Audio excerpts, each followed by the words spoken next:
ముఖ్యంగా ఈరోజు press meet ముఖ్య ఉద్దేశం మన సంగారెడ్డి నియోజకవర్గంలో 4 మండలాలు 2 మున్సిపాలిటీలు ఈ ప్రాంతంలో చదువుకున్న విద్యార్థులు చాలా మంది అన్ఎంప్లాయ్మెంట్ అంటే ఉద్యోగాలు లేక చాలా మంది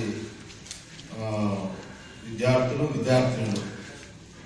చాలా మంది ఉన్నారు. అది కాబట్టి దాన్ని దృష్టిలో పెట్టుకొని ఎన్నికల కంటే మొదలు నేను ఎన్నికల సందర్భం కూడా చెప్పడం జరిగింది. గెలిచిన వెంటనే ఉద్యోగాల విషయంలో వీలైనంత వరకు మన సంగారెడ్డి నియోజకవర్గంలో ఉన్నటువంటి ఈ యొక్క ఇండస్ట్రీస్ ఏదైతే ఉన్నాయో దాంట్లో ప్రాధాన్యత తీసుకొని అందరికీ ఉద్యోగాలు ఇప్పియాలనే ఒక ఆలోచనని ఎన్నికల కంటే మొదలు యువకులకు చెప్పడం జరిగింది. ముఖ్యంగా ఏంటంటే 4-5 కేటగిరీస్ ఉన్నాయి. ఒకటి 9వ తరగతి చదువుకొని 10 పాస్ అయ్యి ఫెయిల్ అయిన వాళ్ళు కొందరు ఉన్నారు. ఇంటర్మీడియట్ పాస్ అయ్యి ఫెయిల్ అయిన వాళ్ళు కూడా ఉన్నారు. అట్లాగే డిగ్రీ పాస్ అయ్యి ఫెయిల్ అయిన వాళ్ళు కూడా ఉన్నారు. వీళ్ళందరికీ కూడా ఉద్యోగాలు వాళ్ళ అర్హత తగ్గ ఉద్యోగాలు ఇప్పించేదానికి ఒక ఆలోచన చేయడం జరుగుతుంది.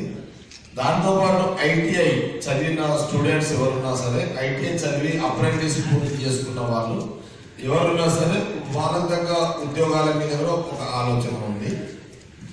అట్లాగే ఎంబీఏ చదువుకొని పాస్ అయ్యి పూర్తి చేసుకున్నటువంటి స్టూడెంట్స్ ఎవరున్నా సరే వాళ్ళకి సంబంధించిన ఉద్యోగాల విషయం కానివ్వండి, అట్లాగే ఇంజనీరింగ్ స్టూడెంట్స్ బీటెక్ చదివిన విద్యార్థులు ఈ 4-5 అంశాలు సంబంధించిన విద్యార్థులు ఆడపిల్లలకు మా పిల్లలకు అందరికీ కూడా మన నియోజకవర్గంలో చాలా ఇండస్ట్రీస్ ఉన్నాయి. ప్రధానంగా ఒక ఎంఆర్ఎఫ్ ఫ్యాక్టరీ కానివ్వండి, కొండాపూర్ మండలంలో ఒక 5-6 ఇండస్ట్రీస్ ఉన్నాయి అక్కడ కానివ్వండి.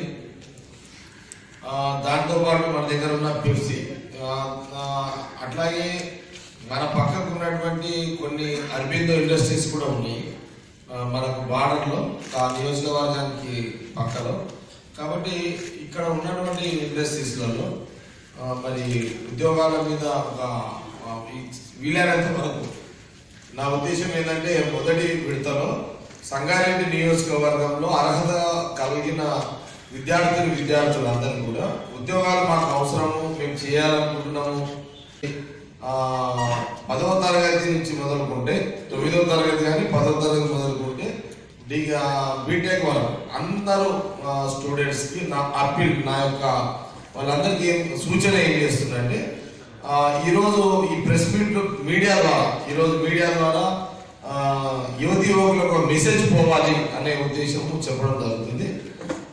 నా మొదటి విడతలో నా ప్రయత్నం ఏంటంటే మినిమం ఒక 1000 మంది కన్నా ఉద్యోగాలు ఇప్పించాలని నేను ఒక టార్గెట్ పెట్టుకున్నాను. మొదటి విడతలో ఒక 1000 మందికి సంగారెడ్డి నియోజకవర్గంలో ఒక 1000 మంది కన్నా ఉద్యోగాలు ఇప్పించాలి.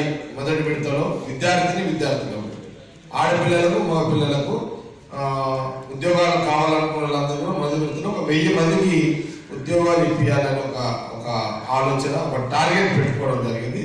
దీని మీద జనవరి 21వ తారీఖున బైపాస్ రోడ్లో కాంగ్రెస్ పార్టీ కార్యాలయం ఏదైతే ఉందో, బైపాస్ కాలేజీలో ఏదైతే ఉందో బైపాస్ కాంగ్రెస్ పార్టీ కార్యాలయం ఉందో ఆ కార్యాలయంలో ఉదయం 11 గంటల నుంచి సాయంత్రం 5 గంటల వరకు నేను పూర్తి సమయాన్ని ఆ రోజు ఆ యొక్క పార్టీ ఆఫీసులో కేటాయించడం జరుగుతుంది. తప్పకుండా విద్యార్థులు అందరూ కూడా, నియోజకవర్గంలో వాళ్ళందరూ కూడా, మాకు ఉద్యోగాలు కావాలి అనుకున్న వాళ్ళందరూ కూడా మీరు మీ బయోడేటాలు నింపి, మీ బయోడేటాలో మీరు చదువుకున్న జిరాక్స్ కాపీలు అన్ని కూడా పెట్టి, మీ ఫోటో కూడా పెట్టి, మీ ఫోన్ నంబర్ రాసి మీరందరూ బయోడేటాలు నాకు ఇవ్వగలరు అని మీడియా ద్వారా నేను నియోజకవర్గంలో ఉన్న యువకులకు, విద్యార్థులకు నేను సూచన చేస్తున్నాను. దీన్ని అందరూ కూడా నేను వాళ్ళ తల్లిదండ్రులను కూడా అప్పీల్ చేస్తున్నా. దయచేసి మీ పిల్లలందరినీ కూడా బయోడేటా నుంచి పంపండి. ఈ వీడియో మీకు నచ్చినట్లయితే లైక్ చేయండి మరియు షేర్ చేయండి. ఇలాంటి మరిన్ని వీడియోల కోసం మా ఛానల్ ని సబ్స్క్రైబ్ చేయండి. Thanks for watching.